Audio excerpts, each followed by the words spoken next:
I couldn't even tell you. They barely mention anything as far as who got promoted and whatnot. I'm sure if David Johnson is still listening, he can type that in. I'm sure he knows that right off the top of his head. Our big fan in London. Right. But so anyway, Real Madrid. That's the second year in a row that Real Madrid has won the Champions League, which is, I mean, that's the league. That's the best teams from around the world. Those are the ones that play in the Champions League. Or I should say, I guess Europe but it, you're talking about the best. So Real Madrid, congratulations to them. The United States under-20 men's team. Who cares? World Cup. No, we got to skip it. I'm editing you right now. NYCFC.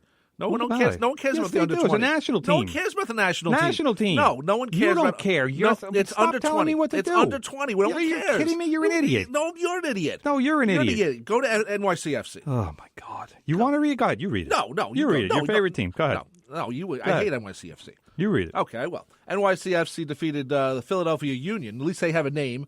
2-1 on Saturday. Red Bulls lost 1-0 against the Montreal Impact at Red Bull Arena. At least they have a name, too. Bad loss. It was a bad loss. Montreal's not a good team, and you can't lose home games like that. No, you can't. But anyway, NYCFC, the team without a name, is in third place in the Eastern Conference. They're 5 points behind another team needs a name. Toronto FC. Yeah, and the Red Bulls are in sixth place with 20 points. Yes, and that's not good. Then we have Arsenal manager Arsene Wenger recently signed a 2-year contract extension with the club, and he has admitted that his pending contract situation was a distraction for his team this season and likely led to them not winding up in the top 4 in the Champions League.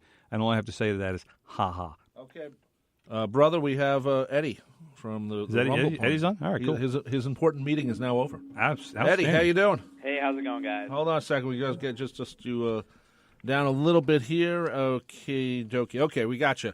Anyway, Eddie, welcome to the show. Timmy heard the name of your team up in Binghamton, and he's actually covered AA baseball up there. So I'll let Timmy start off the reason why we're calling you. First of all, you guys are affiliated with the Mets, right? Yep, we're the AA Mets affiliate. And yes. Any players we should know about? Because Seth Lugo was up there. The Mets. Yeah, we just had Seth Lugo pitch this weekend, but we have a lot of prospects here. One of them's P.J. Conlon, who spent some time with the Mets in spring training.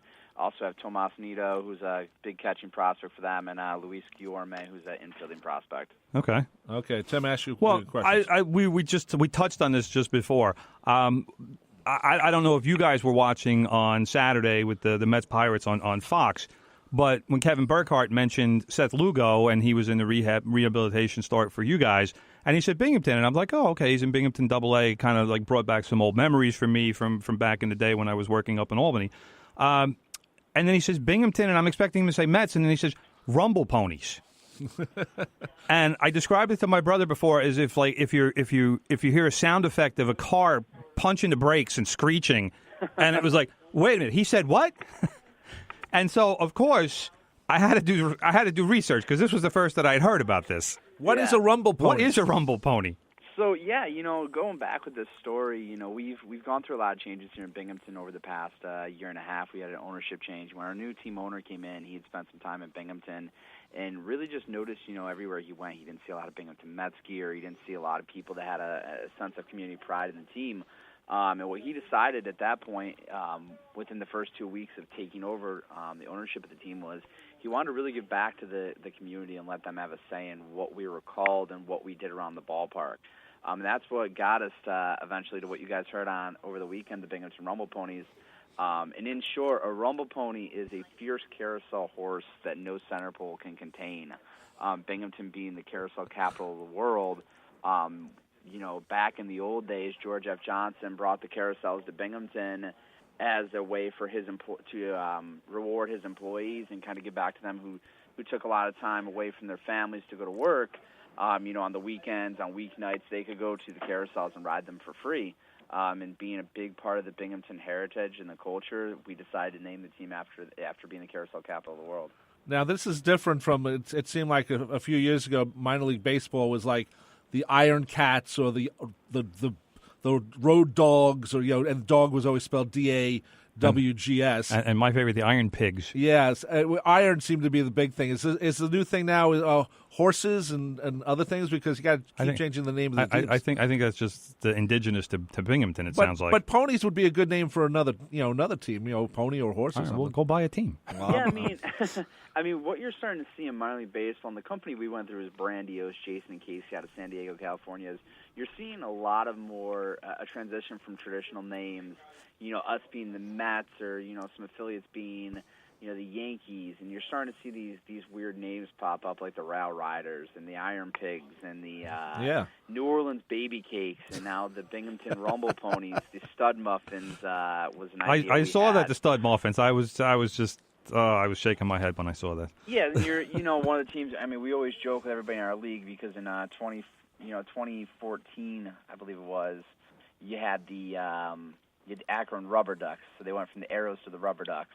And then, this past 2016, New Britain, which was the Rock Cats for a long time, they moved to Hartford and they became the Yard Goats. So I think just across all minor league baseball, you're starting to see this trend of these quirky names that are really kid-friendly and have a kid tie-in with them. And I assume it's good for selling jerseys and shirts and stuff. Merchandise, because you can get creative with the logo. Yeah, I mean, merchandise has done very well for us. Obviously, everybody that used to have, Binghamton Mets caps is now, coming in and buying a Binghamton Rumble Pony cap to wear around town.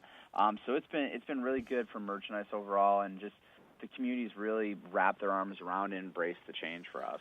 Does Major League Baseball encourage the minor league teams to do this now, or it's like here around we're in New York, we're on Long Island, but you still got the Staten Island Yankees, but it's the Brooklyn Cyclones, and I was wondering, is there encouragement from Major League Baseball to actually set up your own identity? With us, we really didn't get a lot of encouragement from the Mets. A lot of it was driven by our owner, John Hughes, and what he did is we actually took it to the Mets.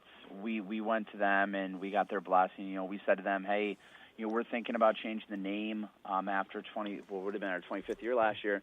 We're thinking about changing the name, and giving Binghamton its own identity. And, one of the things we thought going into the process as well was, the Mets deserve to be in Queens. That's the name of the big league team. While we're getting our own identity, it's also good that, you have one team, which is called the Mets up in New York. Now, obviously, we still have the St. Lucie Mets and the Kingsport Mets and stuff, but ours was more so we didn't get driven by Major League Baseball or the Mets. It was something we decided to do on our own, but we did make sure that the parent team was tied in with it in some capacity. Eddie, I have to ask you this: is your mascot well behaved? Our mascot is he's kind of hard to contain. He's all over the place. If you went on our Facebook or our Twitter over the weekend, you saw we had Excite Wrestling here at the ballpark, and he actually got into one of the matches and took out a competitor. So him and his tag team partner Napoleon won the match. So we know that minor league baseball is great at publicizing and doing events. What are some of the events the Binghamton Rumble Ponies have done that have been different maybe from other teams? Obviously with us, all minor league baseball teams, we're always trying to beat each other with our promotions, but we also have camaraderie around it. So if we need to ask another team about an idea, we can. But some of the big things we're doing this year, we just did breakfast for dinner on Friday night.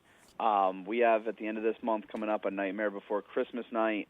We took our logo and we made them into Christmas shirts and Halloween shirts. And fans are going to get to, when they come through the gates, they get to pick one, and whichever one wins first wins our shirt election, because we're trying to solve the mystery, is Nightmare Before Christmas a Halloween movie or a Christmas movie? And then we come back the next day, July 1st. It's our Christmas in July. And one of the things when we were doing our promo schedule this year is we are a new team. We're the Rumble Ponies. So we've never really had a player that came through as a Rumble Pony and made the big leagues. Now, obviously, we have with Tyler Pill. But what we've decided is, seeing that Noah Syndergaard was Santa for the Mets this past offseason, we're actually doing a Noah Syndergaard Garden Gnome giveaway. And that'll be on July 1st here at the ballpark. And then, we have a lot of great promotions planned throughout the whole summer, but we really cap it off with our Star Wars night at the end of the season. And our mascot, seeing that he is a carousel horse but also has boxing gloves, which is our favorite alternative logo. We actually, on September 2nd, it's a Saturday, we are doing a Rowdy the Rumble Pony bobblehead and bobble fist giveaway. I got to drive up to Binghamton for anybody that. that comes in will get a mascot bobblehead that will also have some bobble and fists with it as well. Wow. Eddie, who would I talk to again? Get somebody to send me one of those. That would be me. Oh, we're gonna talk. We're gonna talk. By the way, I know, and excuse me for not knowing the details. I know Bill Murray owns some minor league teams. Does he own anything in your league? He does not in our league. The one that he's really tied in with, I know predominantly, is the Charleston River Dogs. Okay. That's the Yankees that is single A, and I think it's the Sally League. Yep, South Atlantic. Yes, Yep. I used to work for minorleaguebaseball.com, so I know a lot of these teams. Yeah, and then obviously, we're waiting to see about the Tim Tebow buzz, and see if we eventually get Tim Tebow by the end of the season. So Tim Tebow could be playing with you this year? No, he might be a Rumble Pony. You never know. If he gets promoted. Okay. If he gets promoted from the Columbia Fireflies. Well, Eddie, thank you for joining us. Eddie Saunders, he's are you director of marketing or? Director of Marketing and Promotions, yep. For the Binghamton Rumble Ponies, Mets AA. And as of right now, let's be honest, the Mets could probably just switch teams and it might work out to be a better deal because I don't know what's happened to my Mets. It's just they're gonna have to send sliding Mr. down. Met down to AA. Yeah, he might have to be rehabilitated. He needs a little behavior adjustment. Eddie, thanks for joining us. Much appreciated for filling us in. Guys. Thanks, Eddie. Have a good day. Bye-bye. All right. That is Eddie Saunders, Director of Marketing for the Binghamton Rumble Ponies. You gotta love the things that happened with them. I'll tell you where that started. Those crazy names. The Iron Cats and No. the Iron Horses No. or whatever. Way before that. What? The Albany River Rats. Yes, with the 20-some years ago when I was up in Troy, New York, right, and the Devils minor league hockey team. right.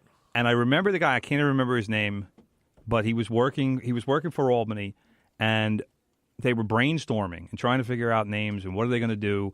And he said River Rats. And the people laughed at him.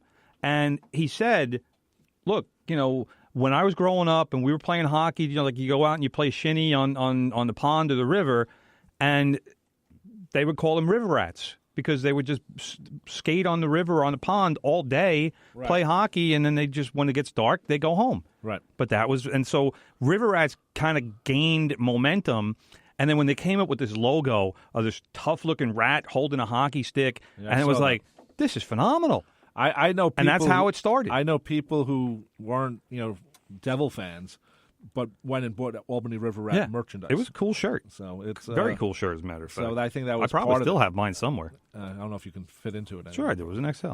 I'm good. Yeah. So anyway, that's Rumble Pony. I told my man Robbie Randazzo I was going to look into that. Okay. We were going to do a segment on it. So there you go. I think minor league baseball is so much fun to watch because they do a lot more things that Major League Baseball just won't try, just promotions and stuff. It's fun. Star Wars Night is a biggie for them. Yeah. Because they packed the place for Star Wars. Every minor league team has done a Star Wars Night, has packed the building for Star Wars Night. Yeah, I'm not sure why. I've never seen all. People love Star Wars. You haven't Star seen Wars them? people come out. You've never seen them. I've seen half of them. I've seen like one of them. I've seen 1, 2, and the last one. I saw the fourth one. Where Mark Hamill comes back. Yeah, well, that was Luke. You said that everyone cheered. And I got cried. free tickets too. Yeah. So anyway, we got to get out of here because Big Ed is in, host of Good Gold. Listen to the great oldies that Ed's going to play, and he's very good at picking them. So give him a call at 516-572-7440. There's Big Ed. I am Rob Leonard, and joining me as always is my co-host and brother Tim Leonard. And Tim, you're on Twitter at Real Tim Leonard. And take care, and we'll see you next week. The voice of Nassau Community College. 90.3 WHPC. WHPC HD Garden City.